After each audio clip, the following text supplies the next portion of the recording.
Hello and welcome to the Swan Song Project Podcast. My name is Ben Buddy Slack. I'm the founder of the Swan Song Project and the host of this podcast. The Swan Song Project is a charity. We're based here in Leeds, England, and we help people who are facing the end of their lives or dealing with a bereavement to write and record an original song. We believe in celebrating lives, making memories, and leaving legacies. If you'd like to find out more about the Swan Song Project, you can visit our website, which is swansongproject.co.uk. The podcast features songwriters. Each episode I have a different songwriter on, and I ask them to share with us one of their songs.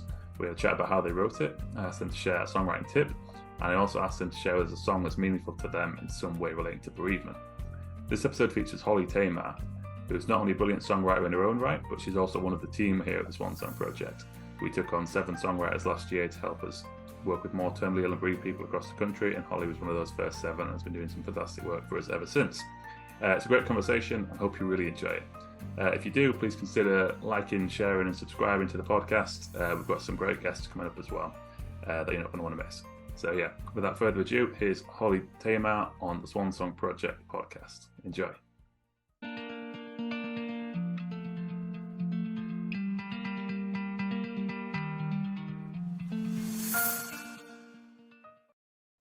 Okay, today I'm here with Holly Taymar. Thanks for joining me, Holly. Thank you. Thanks for inviting me. It's good to be here. Yeah, welcome to the Swan Song Project Podcast. So on the podcast, for anyone who's new to it, I have a different songwriter on every episode. I ask them to share with us one of their songs. We talk about how they wrote it. I ask them to share a songwriting tip, and I also ask them for a song that's meaningful to them in some way relating to bereavement. So we're here mainly to talk about Holly's own songwriting today, but I just want to say up front, Holly's also one of the songwriting team here at the Swan Song Project, and has been doing some fantastic work for us over. It's just what, a year and a bit now, isn't it? Since last August 2022. 22, yeah. So yeah, Holly's one of the team here at Swan Song, so I'm sure some bits about that will come in throughout the episode. But we're mostly here to talk about Holly's own songwriting today. So which song of yours have you chosen to share with us today, Holly? So first one I've chosen is a song of mine. It's called January. Brilliant. Well, I'll listen to it now.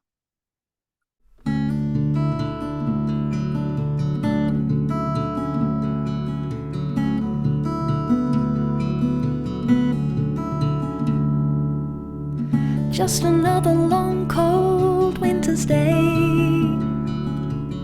Any other month wouldn't bother me.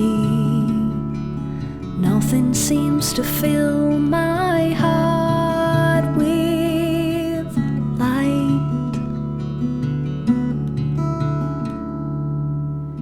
Used to live a life so unstoppable, and now I'm stuck here, and change seems impossible right now. I'm right here, but I know that you don't own me. It just can't show me. Release your hold on me. And now you're breaking.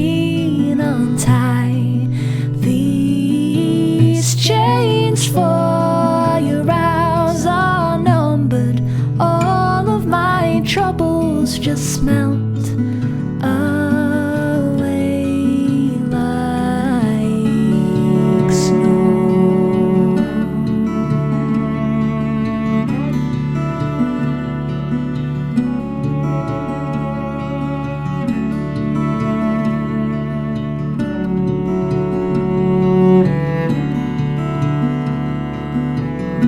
But I know that you don't own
Okay, brilliant. So that was January by Holly Taymar.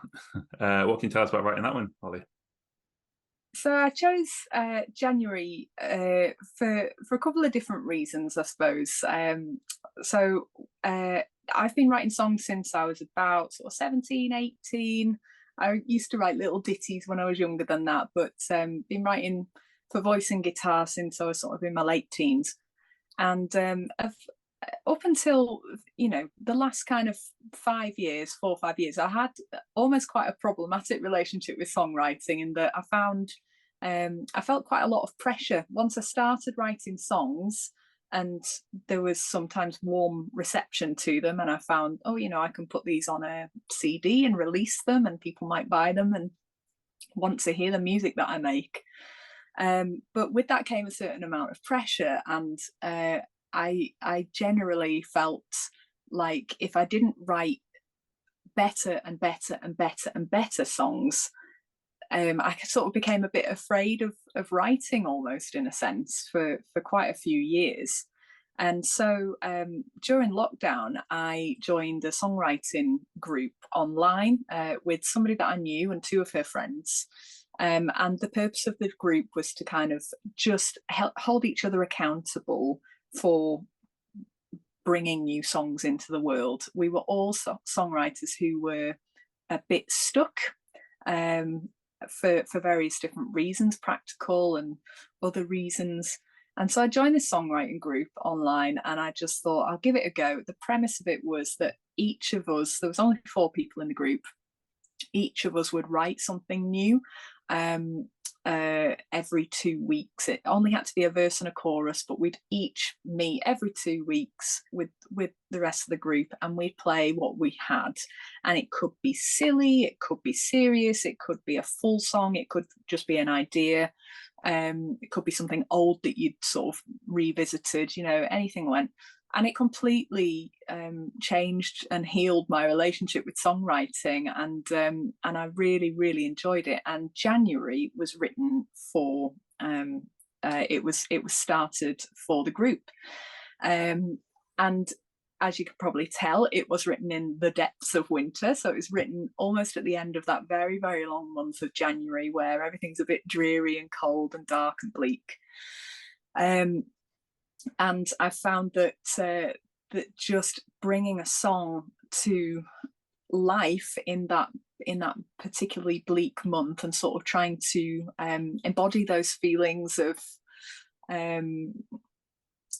I suppose, in a sense, you can feel a bit hopeless in that sort of month because it feels like it's never ever going to end. But then there can be some hope that you can take from that, in that the chorus of January kind of turns things around. It's sort of, it gets a bit defiant in the chorus. So the lyrics are, "You don't own me," kind of defiance in my own quiet way. So I just really, I always revisit that song whenever I feel like those moments of fear about songwriting are coming to me, and that if I can write a song in the midst of terrible, bleak, dark January, then I can write a song just about anywhere, at any time, about anything, and it makes me feel really revitalized.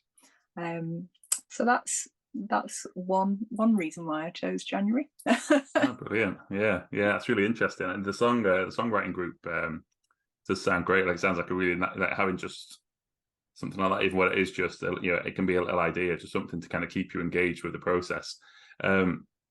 So was that one, did it come about by just having to write something for the next one, and then it being January, just thought, well, I'll write about this, and it kind of expanded from there?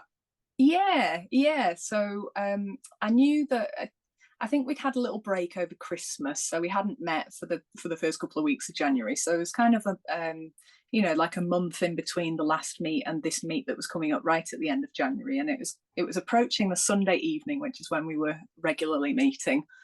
And I, as usual, had left it to the last minute. I don't do that in Swan Songs, FYI, but I was just kind of coming up to the deadline, and I was thinking, God, what am I going to write about?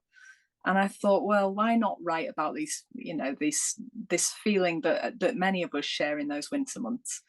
And I was kind of struggling to get started, and I tried a songwriting technique that I've never tried before that almost harked back to my school days.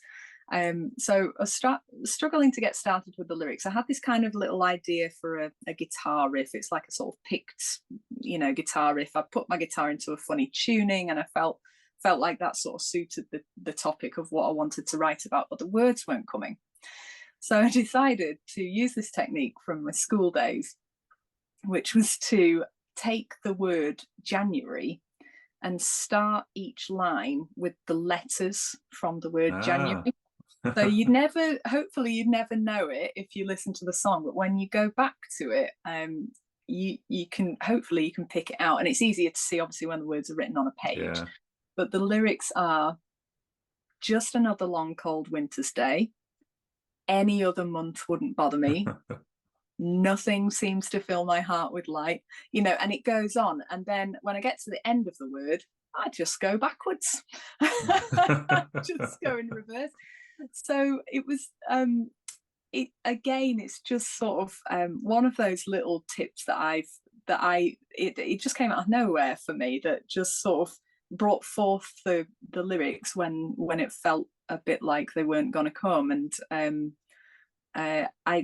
before I joined the songwriting group, and before I started writing more songs fairly recently, I was that kind of person that sort of said, oh well, the songs will come to me, and sort of waited for inspiration to strike. But actually I think I've turned things around in that, sometimes you can't wait for inspiration to strike. Sometimes you've just got to do the work, and approach it as such. And you don't have to write the best song ever. And taking that pressure off for me, just knowing that all I had to bring to the group was a verse and a chorus, was so, it just turned the whole thing around for me. And I just approach songs excited to make them rather than fearful of what will come out. Yeah, that's brilliant. Yeah, it's so many people I think get into that thing, don't they, where they kind of put so much pressure on themselves, and I've been there as well, of thinking that you have to get better and better, whereas really it is just doing the work. And because it's so hard to predict how well your songs are going to be received as well. So if you're trying to write a song thinking like, oh, people are going to like this one as much as my last one, you've got no way of telling anyway. You just got to keep writing and keep enjoying it yourself. And if people like it, it's great. Absolutely. And I read a really cool interview with a duo called Lucius recently. They're a duo or a band in the full formation.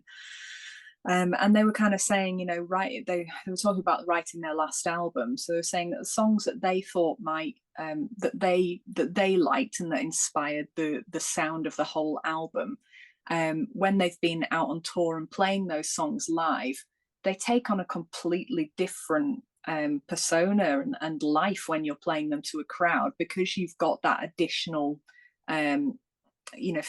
additional audience, of whoever's receiving them. So, those songs, they start off as a little idea in your brain. You as the writer, you kind of bring them forth. That sounds a little bit sort of spooky, I suppose, doesn't it? But you bring them forth, you create what you create, and then you record it and you finish that song, and it means what it means to you. And then it takes on a different life, when it goes out into the world and people start making their own connections with it. And that's what I love about writing, is that, you are sending out your little song babies into the world, and you don't own them, you only own them for the time that they're culminating in your mind and on your instrument. And then they go out and live their own lives. And I just think that's such a great thing to be able to do, and to be able to leave that legacy. And that's what Swan Song's all about. It's I just think it's just fabulous. I just love writing. Yeah. Yeah, it's a form of magic, isn't it? How much do you write now? Like, are you constantly writing things? And I guess back to January, so you had the idea for it, and then how long, I guess, did it take to write? One of the things that I'm always interested in, it comes up a lot when I do these kind of things, is when a song's finished, because obviously like you can write and forever, can't you? And sometimes it's like something gets written straight away. Sometimes you do a few drafts of it. So yeah, first on January, how long did it take you to write, and what was the feeling like when you knew you'd completed it? And then secondly, we'll talk about how consistent your writing schedule is. Okay. Well, January, I'm quite quick with writing. I like to when I feel that vibe is going, the creative streak is on. When I have that idea, I've got my guitar in my hands, I've got my notepad in front of me, I just do it. And that's, there's a practical reason for that, is that, I have a small child. So, at any moment, she would interrupt that flow. So I'm quite efficient, really. I would say January was written in about definitely less than an hour, just kind of, for that one, I came up with the guitar part first. And then once I kind of struck on this, slightly novel way of writing the lyrics, that seemed to work. Once I had that technique, using those first letters as the first letter of each line, it just fell out of my mouth, and I'm really pleased, and it's very satisfying when that happens. It's such a good, I think that's a really nice technique, that January one. I've not used that one myself, but similar things where you have and I'm sure you might think in Swan Song and some of your other kind of collaborative writing projects, where sometimes you just need, it can be an arbitrary thing, can't it? But it can be, let's just write, and it's going to be the start letters of this, or we're going to have every line's going to start with this, or we're going to do a random amount of syllables, and sometimes it's just that. And the structure often, it makes you write in a different way, doesn't it? If you've got so imagine if some of the lines you might not have chose to start them that way if you weren't sticking to that structure, but then it forces you to be a bit more creative. And I love that. I love those kind of tricks. Yeah, it's definitely a trick, and I don't even know where it came from. I mean, I remember writing little poems at school, in English lessons and stuff with that. But I think for me, usually the music guides the lyrics, but then it can be vice versa. And I find the pattern of words when you say them in your head or when you say them out loud, that can often inform the whole nature of the song. So some of the Swan songs that I've done, when I've been meeting with people, what they've said, I'll write down certain phrases that people say either about themselves or the person that they're writing about. And I'll revisit that page. And if there's certain phrases, just like 4 or 5 words together, one of those phrases can just, inform the entire chorus. And then you kind of expand the chorus a little bit. And then you take another phrase and that might inform the whole verse. And then you expand the verse a bit. And before you know it, you've got that verse and chorus, which is sort of, for me, that the bare bones of the structure of the song. And then you can obviously, if you've got more stuff to incorporate in the song, you can add things like bridges and middle eights and outros and intros and all that kind of stuff. But it's those, once you break down a song into those small building blocks, it opens up the whole process. So, if anybody anywhere sat down with an instrument and a blank piece of paper and thought, oh, gosh, I've got to write an entire song, where do I start? You can start with just the smallest of phrases, words, even just kind of sounds or feelings, and then just build. And I'm sure a lot of the songwriters that you talk to have the same kind of approach. But yeah. And I think that makes me think about, I'm sure you get this as well with Swan Song, where a lot of the time people think lyrics have to be it's not just words. People think that the lyrics are a particular type of thing, and where, like you say, you look at the notes what somebody said about someone, and it's just a really normal turn of phrase, but when you put a tune to it, it just makes it feel so special and feels so real.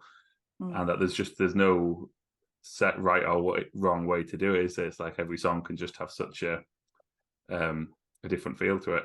And the going back to that kind of structural thing, there's a quote which is really nicely worded, but I'm not going to word it very nicely because I can't what it is. But it's something about, that there is an infinite amount of ways of doing these creative things, but there's a certain freedom you get in putting restrictions on it.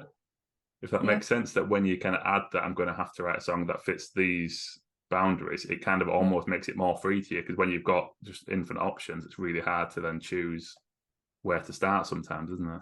Yeah, if you have a framework, it doesn't have to be formulaic, but I definitely think that having a framework to work to, and for me, my very loose framework is verse and chorus. I always start with that. Sometimes I start with the chorus and sort of getting across a main message of what I want to say, or sometimes I start with a verse and then see what kind of chorus might fit with that. But always just start with I always just start with those two things, and it always brings something forward.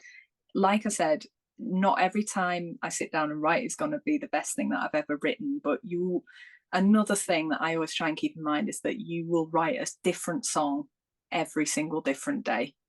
And I just think you might as well get that song out. If it's a nap song, or if it's not a song that you'd ever play again, at least it's out of your system, Yeah. And you've got that day's song out, it's out into the world, and you've given it life. And then the next day you might write another one single. You're only ever one song away from the best song that you've ever written. So I just think it's just worth doing the work, just and seeing what comes out. If at the very least you'll learn something from it. Yeah, definitely.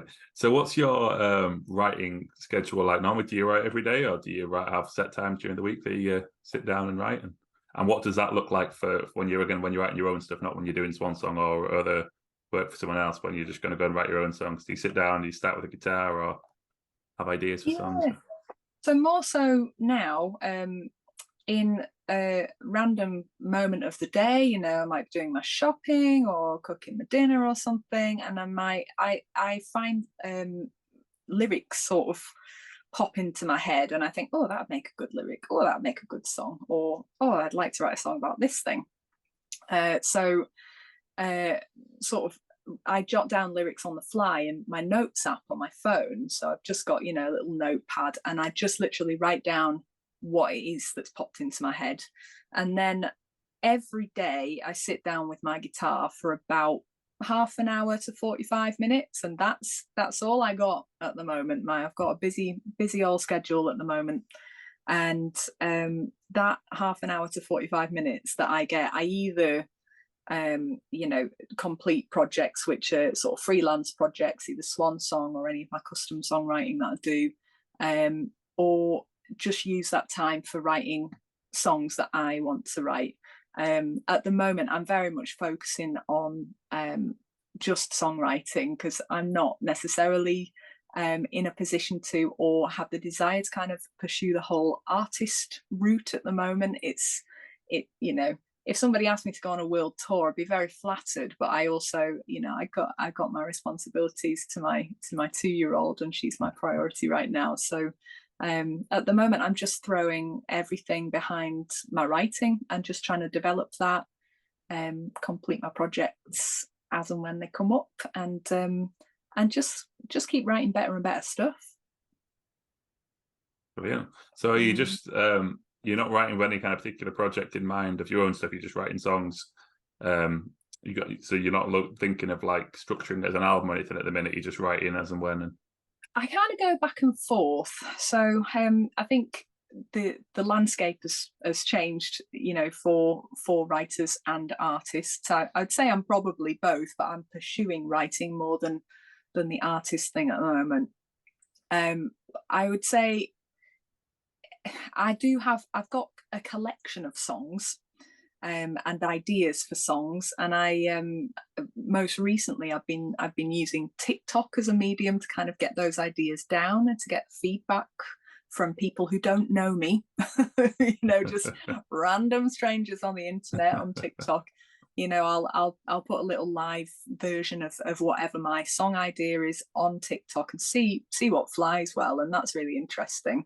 And my sort of loose intention is that, you know, when there's enough songs that might make, you know, a mini album or an EP or a full album, that I would record those. And I do all my recording at home, so it's nice and accessible for me. It feels like I could do that at any point.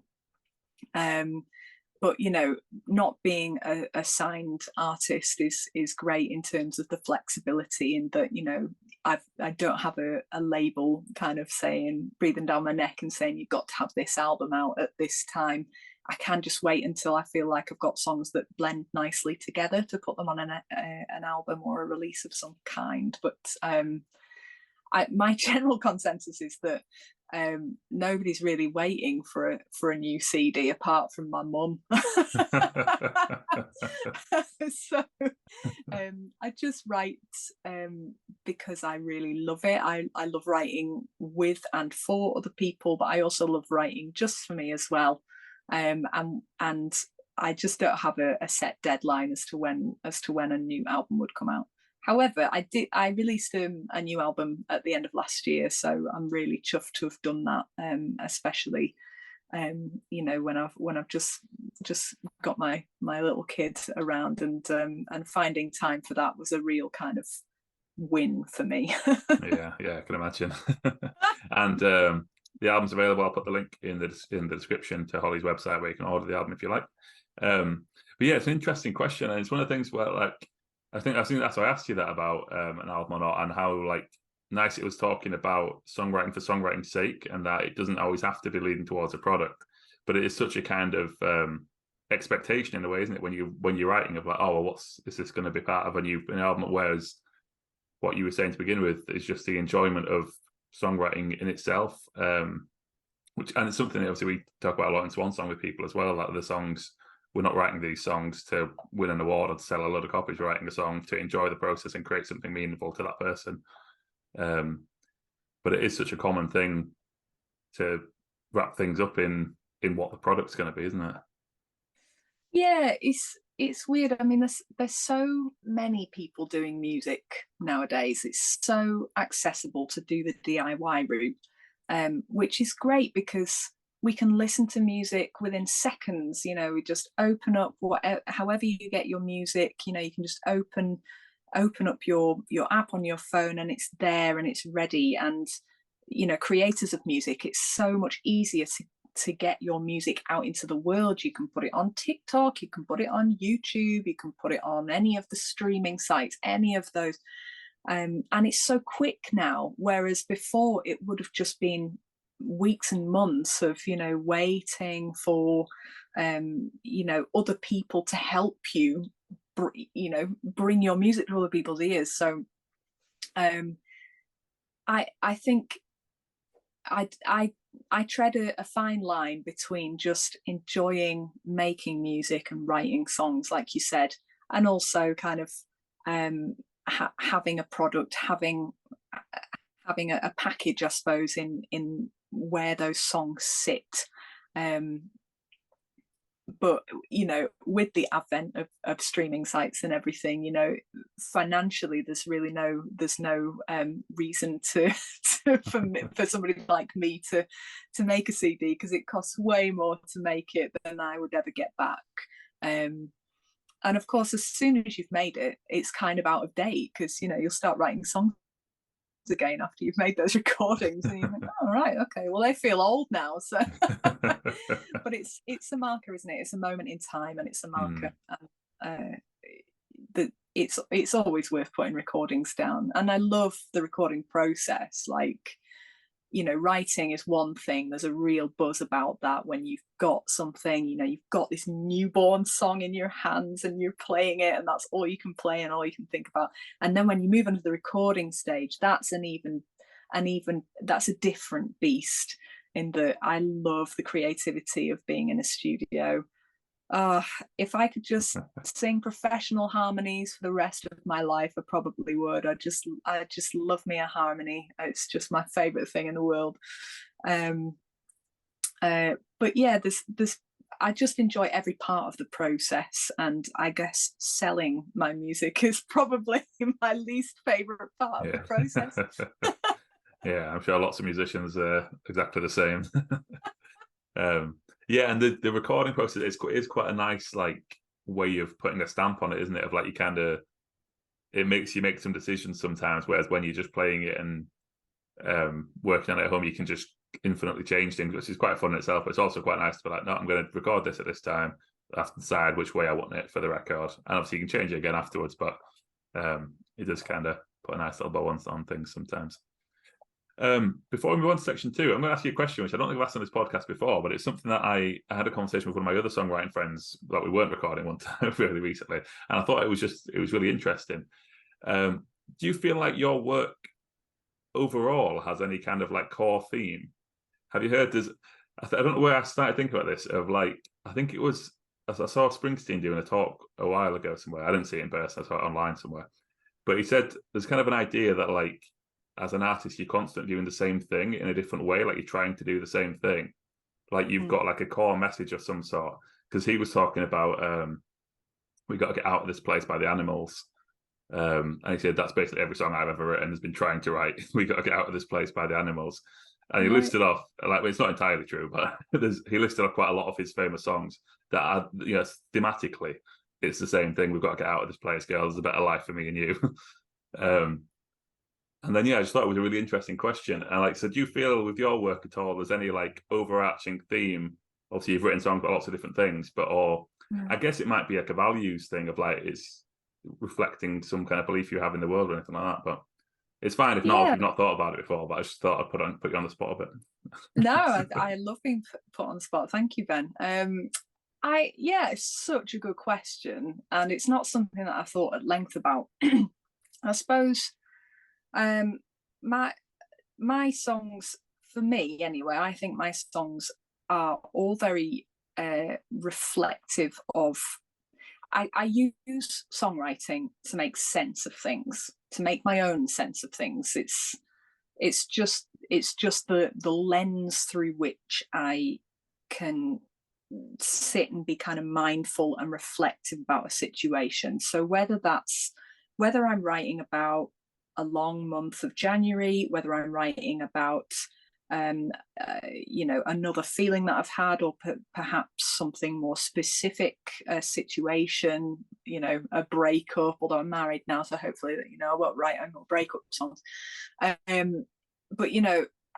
it's always, I think my songs have been described as kind of it's sort of describing the minutiae of life. So I talk about broad themes, but my lyrics are about small things. So I talk about tiny details of things that are impactful for me. So it might be, I wrote a song once called the Bush Song, right? And this is, it was a song about gardening. And genuinely, it was just, there was like a big, like, fast growing bush in the back garden of the house where I used to live, and I bought my very first pair of garden shears and I hacked the whole thing down because it was just like a nightmare. It grew back within about 2 days, it's fine. But I hacked this whole thing down, and then I came back inside and I felt really sad about the fact that I'd just taken this whole bush down, and I was like, oh my God. And I just sat down and wrote this song, literally referencing, I cut you down, you were getting in my way, you're getting in my eyes, and all of these phrases that I would have just described in normal conversation about this blooming bush that was in the back garden. And out came this song, which those references to the bush and to the fact that it was annoying me, they kind of created this song, which could have been about a breakup, it could have been about a person. So I think generally the kind of core theme of my songs, I would describe it as I talk about the small details, about the fine things that you might miss, but they really kind of lead into the wider message that that either it has for myself or for the listener. And I guess every pair of ears that listens to a song, you'll interpret it differently. But yeah, brilliant. Thanks, Holly. Yeah, I might start asking that question every episode. Yeah, no, it's interesting. Brilliant. So yeah, we're moving to section 2 now. So this is where I ask my guests for a songwriting tip. So what would your tip be for us today, Holly? Can I revisit the one that I just mentioned? Yeah, please do. Well, actually, no. Do you know what? I have already mentioned it, but I would just say for the tip, just keep this phrase in mind. It doesn't have to be good. You just take that fear, lift it out of your brain, and just push it to the side. It does not have to be good. Just start small. Start with a verse and a chorus. Get something going that you like. Even if you don't like it, you've got that verse and chorus. And from those two, bare bones of that song, you can flesh that piece out into something enormous. You can keep it small and kind of an intimate kind of sound, or you can make from a verse and chorus, the world is your oyster with that song. So I would say try to take that fear out of it and just think to yourself, it doesn't have to be good. Nobody else ever has to hear that song. Unless you've got someone in the room with you at the time that you're writing, but nobody else ever has to hear that song. It can just be for you, and there's still value in that. And yeah, I would just say try and open up that barrier, and just write. Just whatever it is you write, just write something. Yeah, that's really good advice. And I think just realised how write something is not really a songwriting tip, is it? And I think what we were just talking about, there's lots of stuff in the first section that feed into that of like just writing, and like we talked about having setting like an arbitrary structure, like you did with January, starting the lines in a particular way.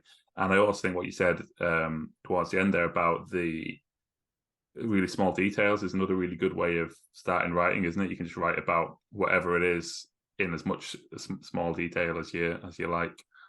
And I think that's brilliant advice to not worry about things being good. And one of the things that we always say with Swan Song to people, isn't it, is that like good's such a subjective term, isn't it? So what I would say to people is if they like it, then that's great. That's it's not enough to be good by anyone else's standard.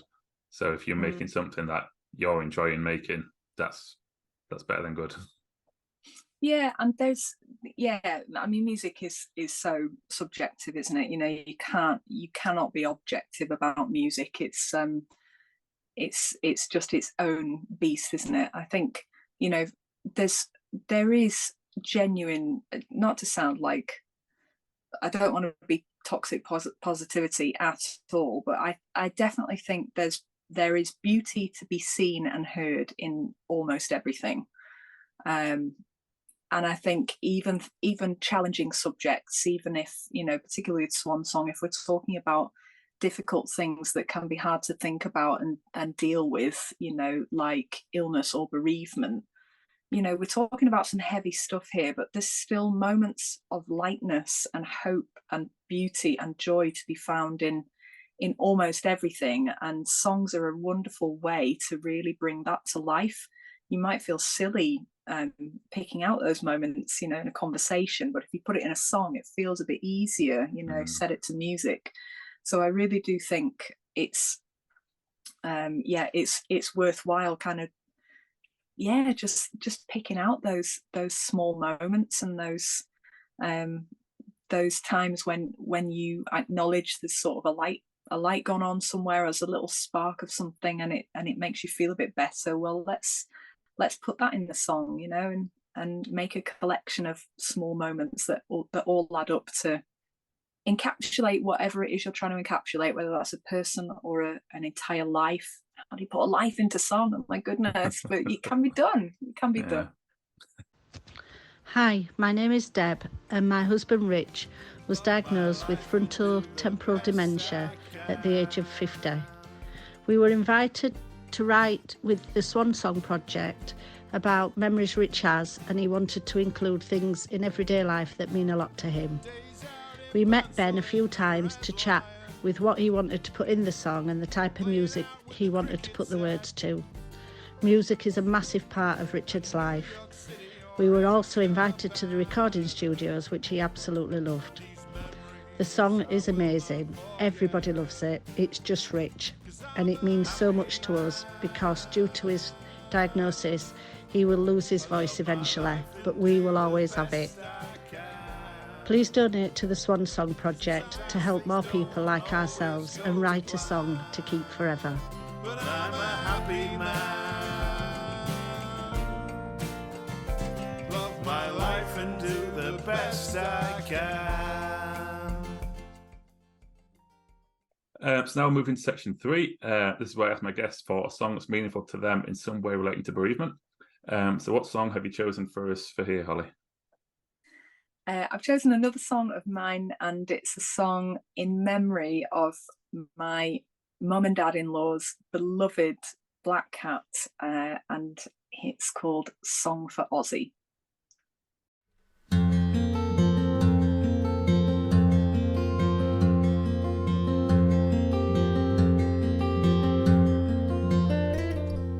Looking for you at the back door.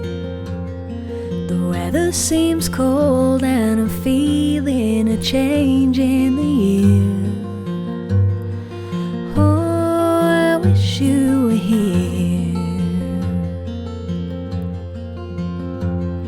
The house is still now and it shakes me down.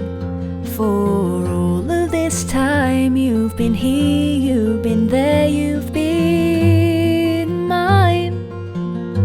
I wanna hold you in time, and I'm proud that I let you in. You will always have a home here with me, and I just wanna let you in. Come on now, sit by the fire, I'll ease your mind.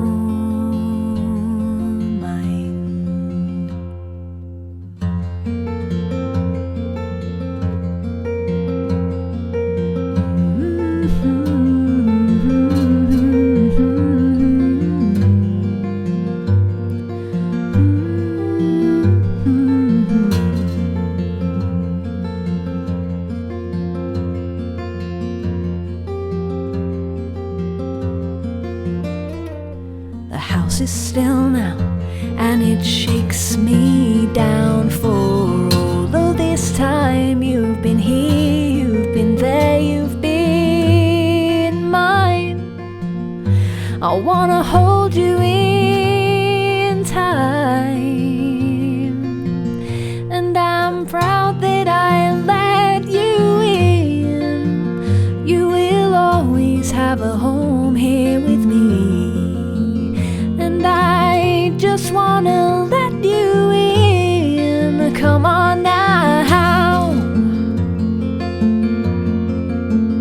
and I'm proud that I let you in. You will always have a home here with me, and I just wanna let you in. Come on now, sit by the fire, your mind.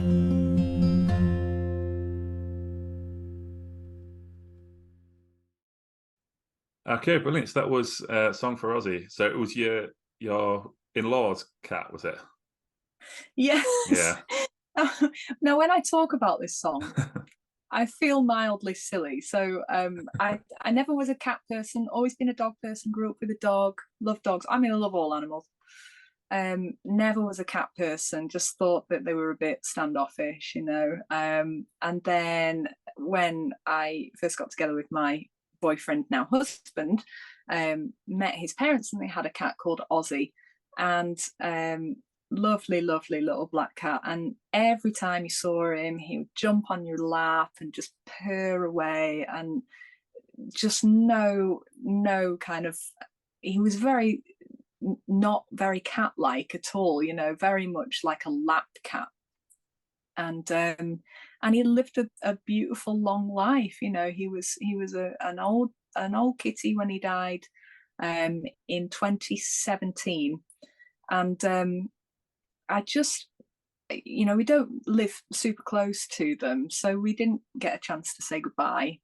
He was taken unwell, and he had to be put down fairly soon after he became poorly. So we didn't get a chance to say our last goodbyes, and I just really felt for particularly Chris's mum, my mother-in-law, because they live in quite a remote area, and actually to have a cat like that who really is your absolute best pal, and to see you through some really challenging years, and for them to pass away so suddenly, I felt like I wanted to try and channel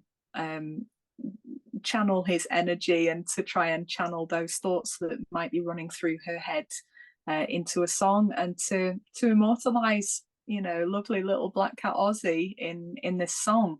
And I wrote it and I sent it to her, and she was in buckets of tears, bless her. And I think, you know, it's one of those things that bereavement is so much wider than when we lose a person that's close to us. Of course, losing a person that's close to us is one of the most difficult things that we're ever going to go through. But I think losing a pet is a different thing altogether. But it can be just as difficult and just as meaningful when they leave us. So I just wanted to write something which summarised how I felt and the kind of things that I thought she might be feeling as well. And yeah, I'm really proud of it. Yeah, it's a lovely song, and a lovely thing to do.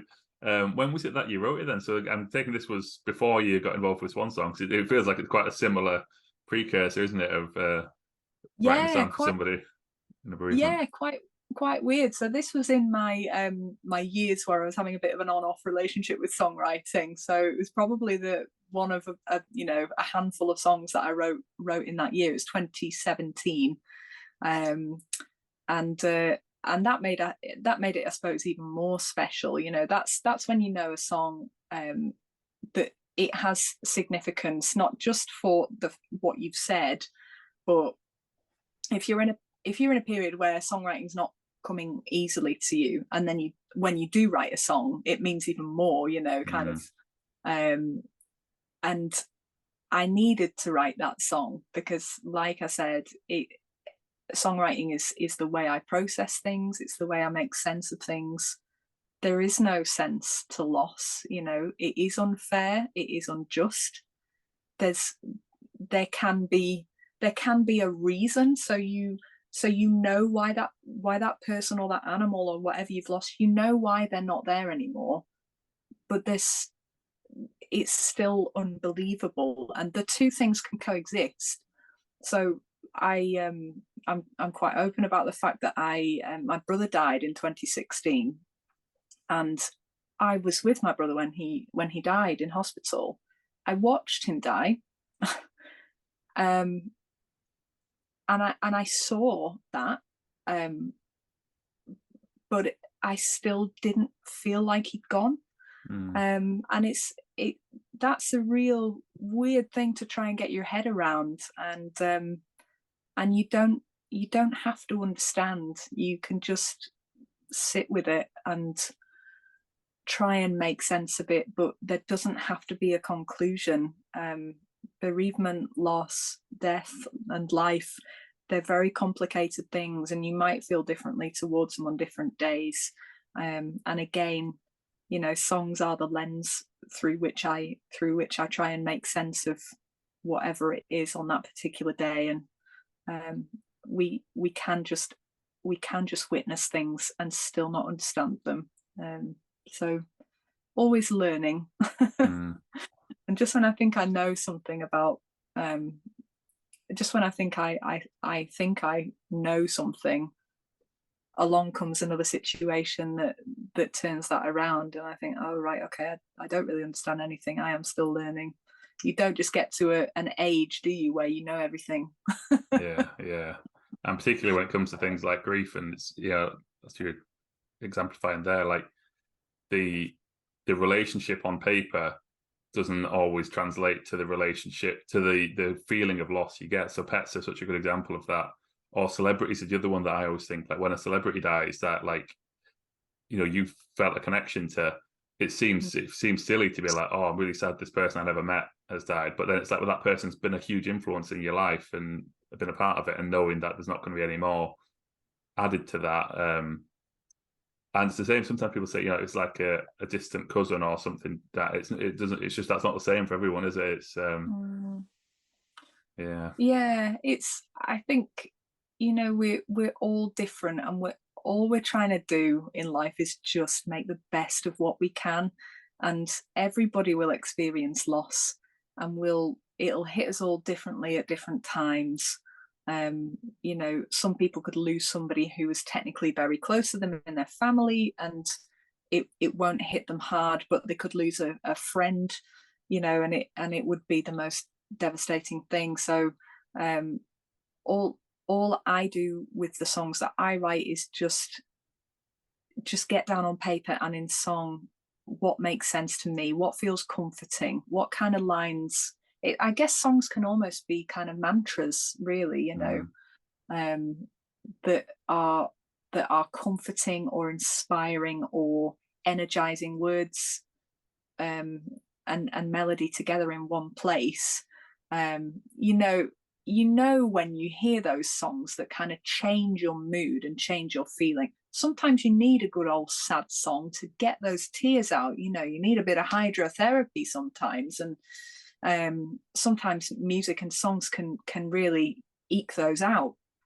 But similarly, it's the same sort of thing, that if you want to, I don't know, go out for a run and you want to run your fastest time, or you want to run your furthest distance or whatever, you've got a goal in mind and you think, I'm going to push myself. You might put Eye of the Tiger on or something, or a song that really pumps you up. And songs just have this amazing ability to change our feelings, to change our moods and our mindsets, and both in the listening and the writing of, I suppose. Yeah, absolutely. So we're nearly going to wrap up here, but I just want to touch on, obviously, talking about Song for Ozzy. One of the songs that Holly's done for Swan Song was also about pet. So this was something that I remember a couple of years ago, I think me and the board were talking about Swan Song and whether we would do songs for pet bereavements. And yeah, we came to that conclusion of that a pet bereavement can be just as devastating for someone as the loss of a person. So for that reason, we feel if we can use songwriting to help people, then absolutely we should do it.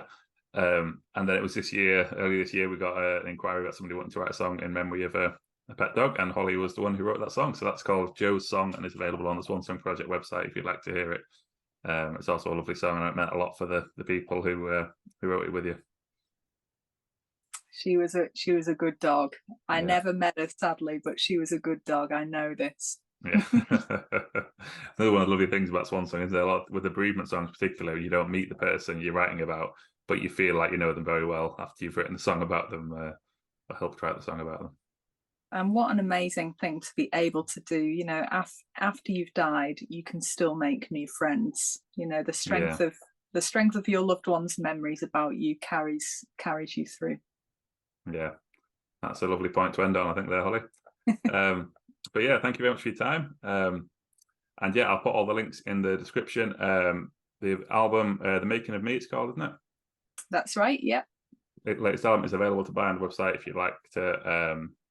And yeah, thanks a lot for tuning in, everyone, and I'll be back with another episode soon.